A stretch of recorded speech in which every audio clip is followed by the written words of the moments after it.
Fortes tempestades têm atingido o sul da Bahia no mês de dezembro, causando a maior tragédia da história recente do estado. Mais de 116 municípios do sul da Bahia foram afetados, sendo que 100 já decretaram situação de emergência.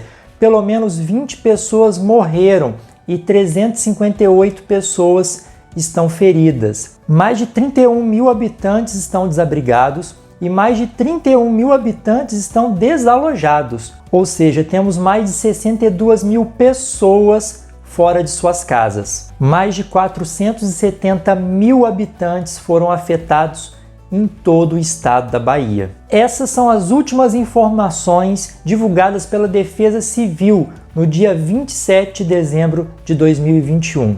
E é disso que a gente vai falar no vídeo de hoje. O que está acontecendo na Bahia para chover tanto nessa época? Vamos entender esse fenômeno? Bora lá!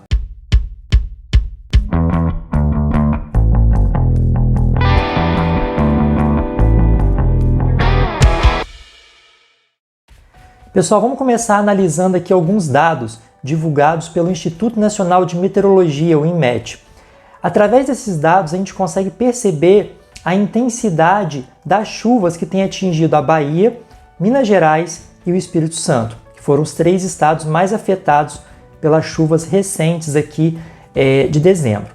Então a gente pode notar que a média para o mês de dezembro em todas essas localidades gira aqui na casa dos 100, 150, né, até no máximo 187 milímetros de chuva, sendo que até o dia 27 de dezembro, o acumulado no mês de dezembro ultrapassou essa média para o mês todo e ultrapassou bastante, tá? Pelo menos aqui o dobro. Então esse mês de dezembro tem chovido o dobro, o triplo do que costuma chover, né, na média para a região. Isso já nos mostra que a quantidade de água que tem caído ali é realmente muito grande. E para vocês terem ideia da quantidade de água, pessoal, esses valores aqui, eles são dados em milímetros, né, milímetros de chuva. Esses dados são obtidos através de um aparelho chamado pluviômetro, que é um recipiente com uma reguinha que acaba coletando a água da chuva e à medida que a tempestade acaba, você verifica a quantidade de água acumulada e você vê a altura, né, da água acumulada nesse aparelho, né? Então por isso que a medida é em milímetro. E a gente tem uma proporção aqui. A cada 1 milímetro de chuva que cai numa área, isso corresponde a 1 litro de água a cada metro quadrado. Então, por exemplo, em Ilhéus, na Bahia, choveu no mês de dezembro até o dia 27, 410 milímetros. Isso significa que a cada metro quadrado choveu uma quantidade de 410 litros de água, tá? Até o dia 27. E várias localidades aqui da Bahia bateram o recorde histórico do acumulado de chuva para o mês de dezembro. Citando aqui Ilhéus como exemplo, tá? Desde 1961, o acumulado no mês de dezembro, 410 milímetros, que foi registrado até o dia 27, né? Ele superou o recorde de 1975, que tinha sido de 356 milímetros. Então, em várias localidades, esses recordes têm sido batidos. A quantidade de água tem sido muito maior do que em outros meses. Bom, analisando agora o porquê que isso tem acontecido. E a gente tem pelo menos 2 explicações e possivelmente uma terceira, tá? Vamos começar aqui com a principal delas, que é a Zona de Convergência do Atlântico Sul, tá? A ZCAS. Bom, eu já falei disso num outro vídeo que eu fiz para vocês, relatando esse mesmo fenômeno lá no começo de dezembro. Eu vou deixar ele linkado aqui em cima. E aqui, observando a imagem de satélite, vocês percebem uma faixa de nuvens, uma faixa de nebulosidade aqui no sentido noroeste-sudeste. Essa aqui é a zona de convergência do Atlântico Sul, tá? É uma região onde você tem uma faixa de nebulosidade que fica estacionada durante uns 4, 5 dias. Essa zona de convergência do Atlântico Sul, ela é comum aqui no território brasileiro durante todos os anos, a primavera e no verão. E é graças a essa zona de convergência do Atlântico Sul que existe a reposição hídrica, por exemplo, para o Sudeste, Centro-Oeste. É ela que traz chuvas para a região. Então é um fenômeno meteorológico típico do Brasil.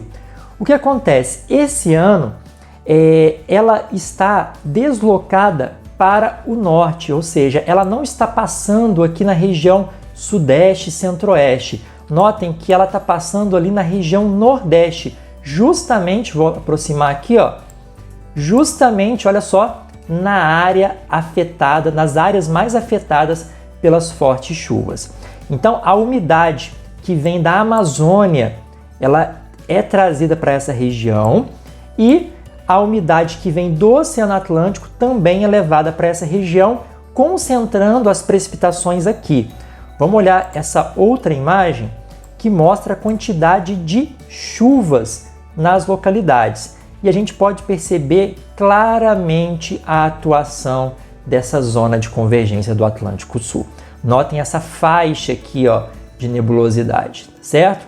E aqui, justamente na área afetada, ó, é onde nós temos a maior concentração de precipitações. Ocorreram 3 episódios de zonas de convergência do Atlântico Sul no mês de dezembro nessa localidade. A primeira aconteceu do dia 1º ao dia 4 de dezembro, a segunda do dia 7 ao dia 11 e a terceira agora do dia 23 até o dia 27. E, segundo o INMET, ainda existe risco. Até amanhã, né, até terça-feira, dia 28, existe um grande perigo de chuvas torrenciais atingirem o sul da Bahia, como a gente pode observar nesse mapa aqui. Bom, a segunda explicação tem relação com um fenômeno conhecido como Laninha, que é a fase fria do fenômeno El Niño Oscilação Sul. O que é isso? A Laninha, pessoal, se caracteriza pelo resfriamento anormal das águas do Pacífico Equatorial. Então, essa região aqui do Oceano Pacífico, a temperatura das águas ali, ela fica um pouco mais baixa e isso acaba afetando o tempo em várias regiões do mundo. Aqui no Brasil, por exemplo, a Laninha é responsável por trazer mais chuvas justamente para a região Nordeste e a região Norte. Então, na Amazônia chove mais e no Nordeste chove mais. Em contrapartida, o sul do Brasil vivencia uma seca. Então, essas características, elas são da Laninha. Cada Laninha, ela é um fenômeno muito particular, ou seja, nenhuma é igual à outra. Às vezes ela é um pouco mais forte e às vezes é um pouco mais fraca. E como a Laninha já foi detectada esse ano, a interação desse fenômeno Laninha com a zona de convergência do Atlântico Sul acabou intensificando a presença de chuvas ali para a região nordeste do Brasil, provocando então essa tragédia que vocês têm visto aí nos noticiários. Bom, uma terceira causa ainda não confirmada pelos meteorologistas, a gente poderia atribuir às mudanças climáticas.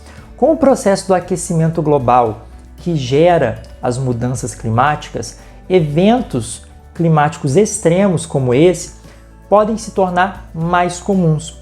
Então, a gente poderia, num primeiro momento, colocá-lo aqui também como consequência desse processo de mudanças climáticas. Porém, para afirmar que essas chuvas são uma das consequências das mudanças climáticas, é necessário aí se fazer um estudo para corroborar essa informação. Mas a zona de convergência do Atlântico Sul e a Laninha são os dois fenômenos que explicam a priori essa quantidade de chuvas aqui na região Nordeste, como a gente pode observar facilmente aqui pelas imagens de satélite, né?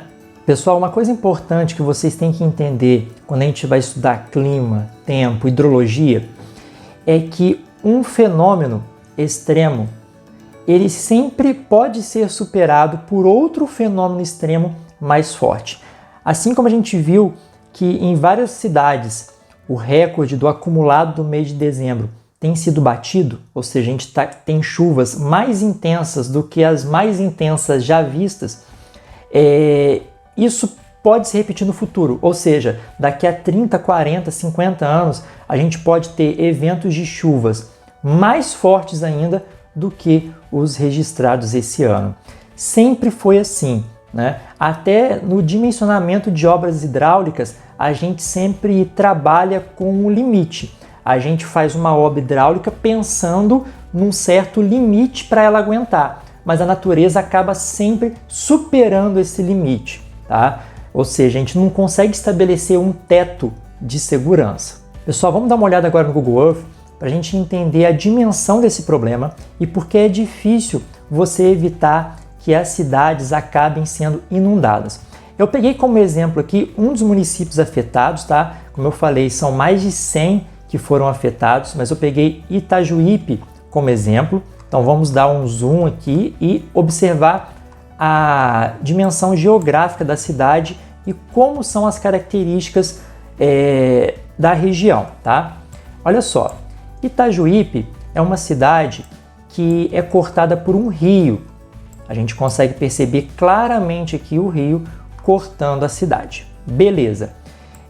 Quando a gente olha no perfil, a gente nota que a cidade é bem plana, ou seja, ela foi construída às margens do rio e ela não tem um relevo muito acidentado, né? Poucas elevações, a gente percebe uma elevação aqui, por exemplo, uma outra aqui. Agora, vamos observar isso aqui de um outro ângulo. Olha só, deixa eu diminuir aqui o zoom, vou até fazer na tela para vocês verem o processo. Vamos marcar aqui um perfil, ó. Eu marquei aqui um caminho de uma ponta até a outra da cidade, vocês estão vendo? Vou dar um nome aqui, vou colocar perfil. Ok? Beleza. Agora vamos fazer isso aqui, ó. Pessoal, vamos entender o problema aqui. O que eu gerei aqui? Eu gerei um perfil de elevação. Aqui que vocês estão vendo na parte mais baixa, de vermelhinho, é o perfil do relevo, né? Se a gente estivesse olhando de lado, o relevo ele tem essa configuração. E ali em cima, a gente nota aqui, ó, passando uma setinha vermelha mostrando o ponto, né? À medida que eu me desloco aqui no perfil. Ok, então o rio está aqui, ó. A cota do rio, 87 metros acima do nível do mar, né? Então o rio ele passa nessa região. E vamos pegar esse ponto aqui, ó, 90 metros. É o ponto mais elevado, né, nessa margem esquerda. Eu não sei se é a margem esquerda do rio, porque eu não vi a direção, né, se ele está correndo ali para a região norte ou para a região sul. Mas vamos considerar aqui a esquerda do vídeo, tá? Nessa parte esquerda aqui, 90 metros. A cota do rio, 87. Se esse rio subir 4 metros, a água já ultrapassa essa elevação e já inunda essa parte toda aqui da cidade, ó. Isso tudo aqui já ficaria inundado se o rio subir 4 metros. Aqui nós temos um morro, né? Eu tinha mostrado para vocês quando a gente observou a imagem de lado. E essa elevação aqui, esse morro, ele tem 101 metros. Provavelmente, esse rio ele não vai atingir essa área, né? Só que esse morro ele está concentrado numa pequena porção. Aqui, ó, não tem morro. Então essa água iria transbordar e invadir essa região também. Afinal, depois do morro, olha só a cota, 91 metros, 92 metros e aqui na pontinha da cidade cai para 89. Ou seja, essa foi uma das cidades que ficou basicamente embaixo d'água. Várias partes de Itajuípe acabaram ficando inundadas. E olhando o perfil do relevo, a gente consegue entender o porquê que isso acontece. Eu já falei disso para vocês no último vídeo, né? Quem não assistiu, dá uma olhadinha lá. Mas falando rapidamente aqui, uma inundação é quando a água do rio transborda, né? Uma enchente é quando o rio atinge a sua cota máxima e quando esse rio transborda a gente tem uma inundação. Considerando que essa área onde a cidade foi construída, né, é uma área de várzea, ou seja, é uma área que o rio periodicamente ocupa para esses momentos de chuva intensa. Não há o que fazer, né? Como é que você vai construir aqui uma barragem ao redor da margem do rio, né? E a parte de cima do rio? Ela vai jogar água, né, para a cidade do mesmo jeito. Não existe aqui uma forma de você fazer essa contenção da água. Ah, professor, então a gente teria que construir longe dos rios. O grande problema é que o Brasil ele tem muito rio, né? Se você se afastar um pouco aqui desse rio, você vai acabar encontrando outro. E as cidades, elas foram sendo construídas sempre ao longo de rios, porque são dos rios que a gente retira água para abastecimento doméstico, industrial, agrícola. Cidades ao redor do mundo inteiro foram construídas ao redor dos rios. Não é só aqui no Brasil. Londres tem o rio Tâmisa, Paris tem o rio Sena, que cortam as cidades. Inclusive a Europa ela foi atingida esse ano por várias enchentes e inundações. Vários países europeus sofreram com o mesmo problema que o Brasil está enfrentando agora. Na verdade, todos os anos, em algum ponto do Brasil, esse tipo de problema acontece. Bom, assim como La Palma tem vulcão, como eu vinha falando lá para os meus seguidores do Instagram, o grande problema do Brasil são as chuvas. É um fenômeno meteorológico intenso que sempre vai atingir algum lugar e é algo que é difícil de resolver. Por quê? As cidades elas ficam ao redor desses rios, justamente na área de várzea, onde o rio precisa, né, jogar essas águas para quando a quantidade de chuva é excessiva. Pensa comigo, a chuva ela não cai só aqui, ela vai cair nessa região toda, né? Ela vai cair numa grande área aqui. E aqui a gente pode perceber o rio, ó, cortando, né? É o rio, deixa eu ver o nome dele aqui, Rio Almada. Então ele corta aqui de fora a fora. Então toda essa água de chuva que cai nessa região, ela vai correr para onde? Para a parte mais baixa. E a parte mais baixa é justamente onde está passando o rio. Então lembra daquela quantidade de chuvas? Olha só, em Ilhéus, 410 milímetros de chuva. Então vamos arredondar aqui, 400 milímetros de chuva. 400 litros a cada metro quadrado. Agora imagina 400 litros a cada metro quadrado dessa área toda aqui se dirigindo para o rio Itajuípe.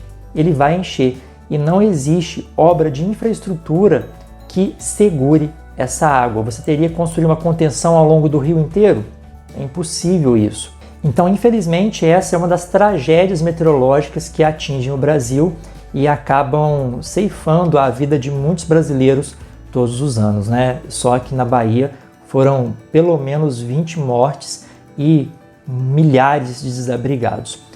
Tomara que as autoridades consigam realocar todo mundo, tomara que as pessoas consigam, com o devido tempo, conseguir seus pertences de volta e, à medida do possível, pessoal, procurem ajudar, né? Procurem instituições que estão oferecendo ajuda aos desabrigados, aos desalojados, e toda ajuda é bem-vinda para o pessoal lá da Bahia que está sofrendo com essas chuvas fortes. Pessoal, eu vou deixar aqui na descrição do vídeo a lista com todas as cidades que decretaram estado de emergência, ou seja, são as cidades que estão precisando urgente de ajuda, tá bom? Eu não vou listar todas aqui porque são 100, então o vídeo ficaria muito longo. Bom, pessoal, esse foi o nosso vídeo de hoje. Eu espero que vocês tenham gostado, tenham aprendido a como entender esse fenômeno. Se você gostou, curta, compartilhe com os colegas e a gente se vê no próximo vídeo.